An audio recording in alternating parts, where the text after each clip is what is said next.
sway before, travel through the open door. Circumstances navigated the path, and life happened oh so fast. No, they got lonely. Sometimes you see, I know we couldn't make it. Even when I'm offbeat, I still land on my feet, and nothing can shake me. Cause I know life took a hold of me. Never. This is where I am destined to be. I'm not ready to give up. I believe in the miracle of life. Life's a play for no rehearsal. Learn quickly, they'll come for your role. Games can play, can't take it personal. Cause the devil is a liar. I'm telling you the truth. It's all in what you do. Some things you gotta do. Let's fight for millions. Take a second, see the blessing in it. When much expected, much is given. When I made the living, now I'm giving back to children. Never let the power come first before your happiness. Yes, you can be the best if you go the distance. Mix a little sweat with your persistence. You know that the best things are never instant. Just shine on that and make it brilliant. Get up, open up your eyes now. It's the moment of truth. No backing down. We're bringing it to life. For the children, it's a given. You gotta give it, be a blessing. This my personal statement. Run the game like I'm ASICs. Learn to develop patience, determined to be the greatest. Yeah, bobbing and weaving, they changing up like the seasons. Indigenous to the grind, so I do it for all my people. Jabbing the competition, back up against the ropes. You fighting for recognition, I'm fighting just to promote equality where we lacking. Or cancer slowing our road. I'm confident we'll make it. We focus on common goals. Yeah. Give back, give love, giving something. Never stand tall to fight another day. Toes to feet. What's up, DB? Yeah. Oh man. Nice to play with no rehearsal. Take it personal. Cause the devil is a liar. Telling you the truth. Hey. It's all in what you do. Hey. Some things you gotta do. Hey, hey, hey, hey, hey. What's up, DB? What up, Jeff Smith? Hey, what up, DJ? Friday. Appreciate it. It's Friday. Friday, man. We doing some extra credit homework today, man. What up, Xavier? West Side LA. What up, Maurice? What up, Alan? Al, excuse me. What up? They call you AJ? What up? What up, Kene? What does we appreciate? What up, Kane? Hey, what up, Dre Bug? What up, Cookin'? With Sir Mike Moss, man. I appreciate the support, man. We've been taking up a lot of your time the last 48 hours, man. We appreciate y'all, man. Thank you for coming and keep on coming back, man. We appreciate y'all, man, dearly, man. And yeah, man. DB, man, you got your wish, man. We got our first MMA interview, man. What's up? Yeah. I'm excited about it. I know, I hear it. You know, we start with boxing. We transition to politics. We moved over into relationships. We talked about life and world issues, better in the community. And now we finally made our way around the globe and we're talking about some MMA. Ain't that about a blimp? Yeah, man, we made it. Ngannou, man. So he's a freak of nature, huh? The eighth wonder of the world, huh? Yeah. Ngannou. He's the eighth wonder. He's the eighth wonder of the world, man. He's the underdog in this fight. No, not anymore. He is actually the favorite in the fight now. Okay, what's the betting odds? Do you know him? Say it again. What's the betting odds?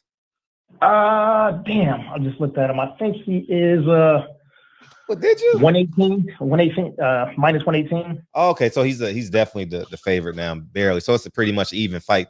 Vegas predicts it as. He started out as a really big favorite as soon as the fight was made. And I guess it got closer to the fight. And you know how betting works. It's just about who's put money on who. Yeah, definitely. It's about who's put money. What up, Alan, man? That's right. That's in my hood, man. That's me and DB's hood, man. Vernon and Crenshaw, man. Hey, I see you, Dewey. Just connect the camera and we ready to rock and roll, man. Thank you for being on time and all that good stuff, man. And we ready. And but yeah, man, I'm excited. I'm watching the fight tomorrow. How about that? I'm gonna put March Madness on my computer and watch the fight on my TV. So hey, MMA getting first class treatment in the Hawthorne House for the first time in the history. Got me with a smile on my face. You know what I'm saying? Yeah. What up, Drake Boy? Oh man, Don Dewey, Sir Senior, Xavier Moses. Shout out. Yeah, man. Yeah. See, yeah. Tell Dewey you're almost connected, Dewey. I think you got to connect your camera where it says connect and you'll be good. It says device is not connected. So as soon as you do that, push that, I think it's blue button or something like that, you'll be good. So you're halfway there. And but yeah, it's I'm excited, man. So he got the power of a god, huh? Yeah. Boy, hold on, let me send him this message to Dewey real quick. All right. Oh, he said the mic is not real. Okay. Well, I'm gonna give you a phone number to call in. If that's not, I'll kick you out and you try it one more time. If not, I'll give you the phone number, and then we'll just do it the phone number way. How about that, DB? Yeah, either way. Yeah. But can you put the link in the chat and then you click on the link in the chat? Okay. He's there. Oh, I'm gonna send it to him in a private message. Yeah. There you go. Master Hand. Big Lloyd done joined in. What up? What's up, Big Lloyd? It's Big Lloyd in the house. Yeah. Hey, speaking of which, Jesse Vargas is back too. I saw he got a fight date. He's fighting on Canelo's undercard, I believe, or somebody's undercard. Yeah, Canelo's undercard. I wonder if Dewey still got him. Yeah, that's a good question. Yeah. So I'm Jesse's always been a good guy in boxing, man. He's a good dude, period. Oh, by far. And I always tell him that too. I said, you make it hard to go against it. Yeah, there he is, man. Yeah. What's up, man? How you doing? Chilling, man. Chilling. Oh man. So they got you. What's up, sir? Chilling. How are you? Man, feeling good, man. You know, we always, this is typically a boxing podcast. And I was telling Fred that we transitioned, man. We started talking about relationships and world issues and politics. And we finally made the transition, man, to getting some MMA in here. And you're the first guest, man. So we appreciate you coming in to spend some time with us. Oh, no, I appreciate you. First of all, you guys get into politics and relationships before you get into MMA. What's going on, man? God damn. Hold on. Let me get my camera together, man. I'm not at home. We're at the UFC hotel quarantine, so I don't have my normal stuff. By the way, y'all see that shirt? Y'all see what continent that is on my chest, right? Yeah. Y'all see that shirt? So you know what that means? Africa, my brothers. It's tomorrow night, you already know what it is. You know what I mean? You already know what it is. Say less. Yeah. And we always go straight when it's about Africa, if you know what I mean. If you see what's behind me, you know what I mean. You know what I'm saying. But yeah, man. So this is a big fight, and this is my first UFC fight that I am officially going to buy tomorrow night. We got black people buying UFC pay-per-views now. I see you. We're moving up. It's about time, man. And we got where the hood at? We gotta get the hood involved in the UFC, man. Yeah. Kind of something how Jim Brown dominated lacrosse at Syracuse, right? No doubt. Yeah. So big rematch, man, and you have the responsibility of getting the king prepared, man. And was there a mindset rebuilding process, or was it just, man, we're just gonna work on these fundamentals and go from there? No, it wasn't really a mindset rebuild. It was just experience gathering. A lot of people don't know the story with the first fight. Francis Ngannou had only been training for about 3.5 years total. When he fought Stipe, he had just got the knockout of the year, knocking out Alistair Overeem, the legend himself. And we took that championship fight about exactly 6 weeks after he just destroyed Overeem with one of the most brutal knockouts in MMA history. So you guys, first of all, I come from a Muay Thai, kickboxing, and boxing background. I boxed for a long time, and I won 7 world titles as a boxing coach, head coach. 5 with Jessica Rakoczy, 1 with Bebu Shumanov, which was, WBA light heavyweight champion, and 1 with Jesse Vargas when he knocked out Saddam Ali and won the WBO welterweight title. We lost that belt to Manny Pacquiao in a 12-round fight. So I know all about boxing, and I know how to prep fighters, and I know after a big win like Francis had, it's hard to jump right back in, start camp right over, and do it again. So especially with the amount of experience he had, it was just a bit premature for a world championship fight of that level against the guy with the experience and fight IQ of Stipe Miocic. It was just the wrong time. And Floyd Mayweather showed us one thing.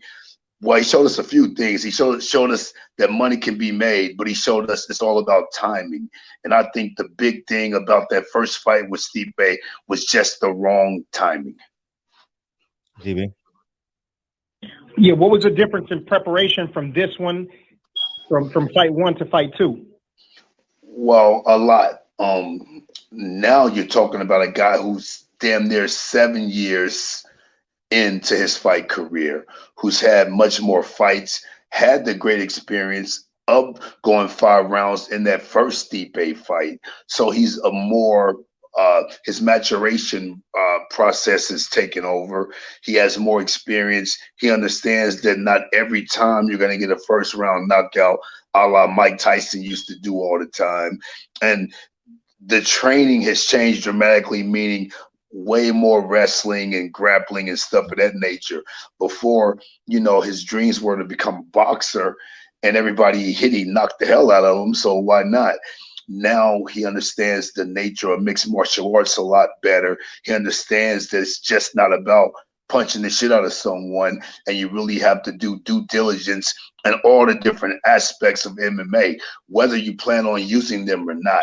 So, like I said before, it's nothing magical about what we did this time, except we chopped wood every day. And he mixed it up. He worked his striking, he worked his grappling, he worked his wrestling, he worked his submissions on the ground, and he's just a more mature, ready for the moment, perfect timing type fighter now. And I think that's going to be a huge difference, man. Experience is our greatest teacher, as we know. And he got a great experience in that first fight that he can utilize to his advantage in the rematch. Yeah, so today I was excited, man, watching the weigh-ins. Francis weighed in at a lean 263, and Stipe was only 234 for this fight right here. What did you gather from the weigh-ins? I gathered that Stipe is going to do exactly what, if I were his coach, I would tell him to do. Be fast, try to keep a nice fast pace, try not to let Francis get relaxed in there, and try to take him to deep waters, get the big, strong guy tired, and then start bringing that pressure. There's no mystery or no riddle about what Stipe is going to try to do, and he should. Therefore, he wants to stay lean so he can keep that fight pace up and really try to tax Francis's cardio. But they know it, and we know it also. So we want to make sure our fighter was going to be in good shape, regardless of the weight. And he will be in much better cardio conditioning and just 100% better than what he was in that original matchup.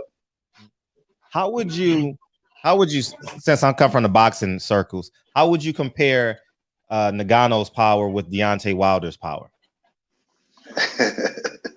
Well, That's so funny. Everyone asks me that, Uh-huh. and remember, I come from a boxing background too, so I got a lot of respect for boxing, man. A lot of people don't realize I got 25 professional boxing fights too, along with my damn near 80 professional kickboxing fights.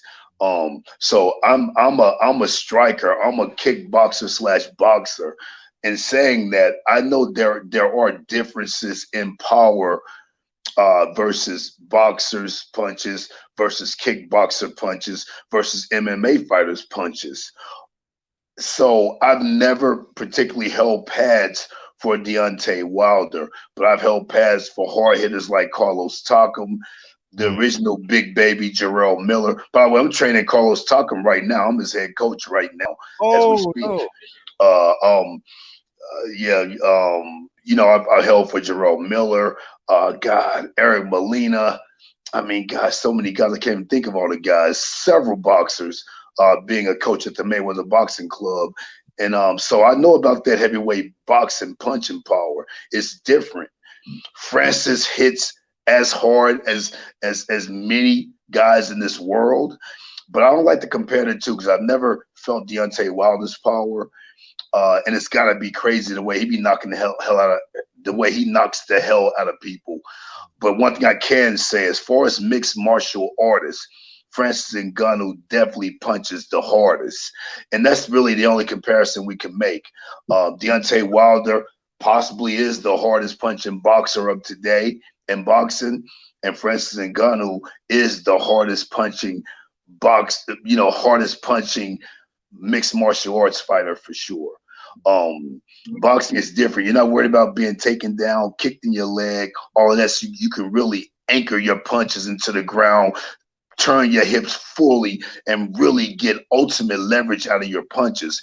MMA, you can turn a little bit, you can drop your levels and all of that, but you can't just anchor down your punches without the fear of being taken down or leg kicked. So Francis is the hardest hitter in MMA. Deontay probably has the most power in boxing. Carlos Takam hitting hard too, guys. His power is up. Trust me, he's hitting hard as hell right now too. What's next for him? He just signed with Top Rank, correct? Yes, he's with Top Rank. We were close to having a fight with Victor Ortiz about 4 or 5 weeks ago. It was almost Luis set. Ortiz.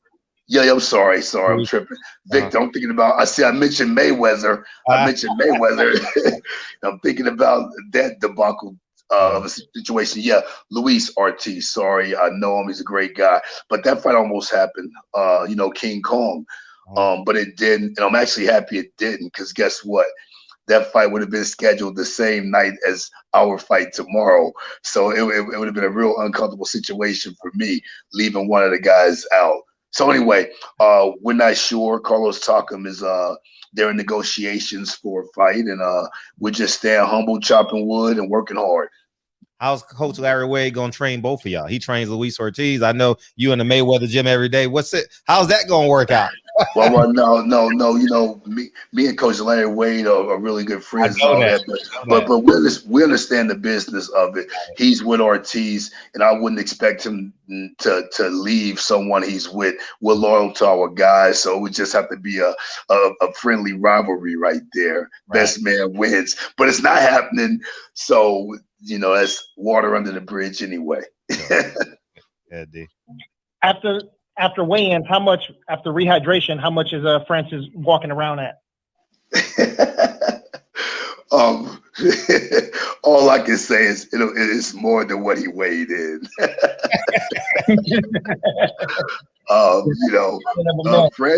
Francis is a big, strong guy. By the way, as far as the weight's concerned, I didn't totally answer your question. We'll see how the wrestling goes. Stipe being a few pounds lighter than the first fight, we'll see if he has that same horsepower when it comes to the takedowns. That may be a huge factor. They're thinking about cardio and going deep, to drown someone. If their strength ain't the same, or if their strength a little bit less, compounded by the work Francis has done to familiarize himself with the grappling element, don't be surprised if them takedowns get stuffed, boy. Don't be surprised. You know, I'm on all different MMA platforms, man. I'm reading all of the comments. I'm in there talking shit, and you know, I'm a big Francis fan. I'm an MMA fan first, but I love Francis and his style. Yes. I've been just telling people it's not just going to be sprawl and brawl. I know Francis has been working on some stuff. I'm pretty sure, and I know you, Dewey. I've been watching your fights from boxing or the K1 and everything. So I know there's some calf kicks that's going to be hard as fuck coming in there, and I know Francis got good hits now. So I'm looking forward to this. Yes, and it's so funny that, not to insult any MMA people, but Conor McGregor, by the way, I predicted Dustin Poirier would beat him. But oh yeah, if you go to Helen Yee's little thing, I was at Fight Island. I had another African fighter, Dalcha Champion, fought. He won his fight against Marcus Perez from Brazil, and I done an interview before that fight, and I knew Poirier was going to win that fight. Anyway, back to the original topic. You know, you're in a sport that hasn't completely materialized itself for a long amount of time. As you guys know, I come from a kickboxing background. The calf kick doesn't even exist because it's like one of the easiest things in the world to stop. I mean, check the goddamn kick, man. Turn your foot outward. Check the goddamn kick. You know, in kickboxing, we don't even use that shit because it don't work. It's the simplest thing to stop. And in MMA, the jab and the calf kick are the two most brutal things that guys are using now. It's crazy to me. But back to your point, yes, we worked all of that, and we understand the landscape of mixed martial arts. And if guys aren't going to be checking kicks, we're going to use that shit too. I saw when he was fighting when he fought JDS, and everybody was expecting him to come out with some haymakers, and he threw that low kick. I threw that kick and turned JDS in a fucking circle, and that JDS came in light, and that's all I got to see this looking with Stipe, kicking him with a nice low kick and turning him around and then taking his head off. Yes, the thing is, Stipe is a lot more savvy when it comes to striking, foot positioning, movement, good defense. You guys say you're from a boxing background. One thing Stipe does that a lot of MMA guys need to start doing, he brings in professional boxers, like high-level guys, into his camp to spar him. And sometimes sparring isn't about if you're beating them or not. It's about if you're getting better, getting that look, getting that boxer reflex. Because I fought all three professionally. The one advantage that the boxer has over MMA fighters and kickboxers is the speed of things coming at them and the reflex that it takes in the eyes, man. Boxing fights are fought at a way faster pace. You get hit in the head way more in boxing than any of the other two fight sports. More people die in boxing every year. So when you start training with high-level boxers, man, your head movement game got to be on point. Otherwise, you'll get the shit beat out of you. You know what I mean? And one thing Stipe does, he brings boxers into his camp to really help him get sharper defensively. And it showed in the DC Cormier last two fights. And it showed in the first fight with Francis. He was moving his head good, rolling undershots, stuff like that. So I don't think it'll be just as simple as kicking him in the calf as it was with JDS. But eventually, you chop that leg up, it nullifies the shooting and getting low and stuff like that. So we worked every technique as far as striking that's available to Francis. It's about what card he wants to pull, fight time, what he sees, and what his reflexes allows him to do. We're happy with the way camp went.